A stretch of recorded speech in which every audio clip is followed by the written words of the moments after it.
ஒடிசாவில் தீ வைத்து எரிக்கப்பட்ட 15 வயது சிறுமி 2 வாரமாக உயிருக்கு போராடிய நிலையில் சிகிச்சை பலனின்றி உயிரிழப்பு. ஒடிசா புரி பகுதியில் ஜூலை 19 அன்று தீ வைத்து எரிக்கப்பட்ட 15 வயது சிறுமி 70 விழுக்காடு தீக்காயங்களுடன் மருத்துவமனையில் சிகிச்சை பெற்று வந்த நிலையில் சிகிச்சை பலனின்றி உயிரிழந்தார். தனது தோழியின் வீட்டில் இருந்து திரும்பி வந்து கொண்டிருந்த அச்சிறுமியை இருசக்கர வாகனங்களில் வந்த 3 இளைஞர்கள் வழிமறித்து வலுக்கட்டாயமாக ஆற்றங்கரைக்கு இழுத்துச் சென்று அவரின் உடல் மீது எரிபொருளை ஊற்றி தீ வைத்துவிட்டு தப்பி சென்றனர்.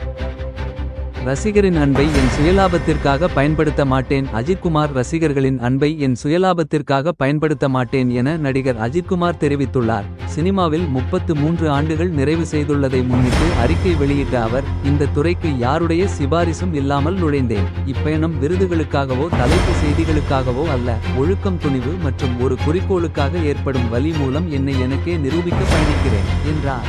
கேரளாவில் காதலனை காப்பாற்ற முதியவர் மீது பலாத்கார புகார் கூறிய 15 வயது சிறுமி. கேரளாவில் 15 வயது சிறுமியை பலாத்காரம் செய்த வழக்கில் தவறாக குற்றம் சாட்டப்பட்டு 285 நாட்கள் சிறையில் இருந்த 75 வயது முதியவரை ஆலப்புழா போக்சோ நீதிமன்றம் விடுவித்தது. தனது காதலன் மூலம் கர்ப்பமான சிறுமி அவரை காப்பாற்றுவதற்காக முதியவர் மீது குற்றம் சாட்டிய நிலையில் நீதிபதியின் குறுக்கு விசாரணையில் உண்மையை கூறினார். இதை அடுத்து சிறுமியின் கர்ப்பத்திற்கு காரணமான வாலிபரை கைது செய்ய நீதிமன்றம் உத்தரவிட்டது.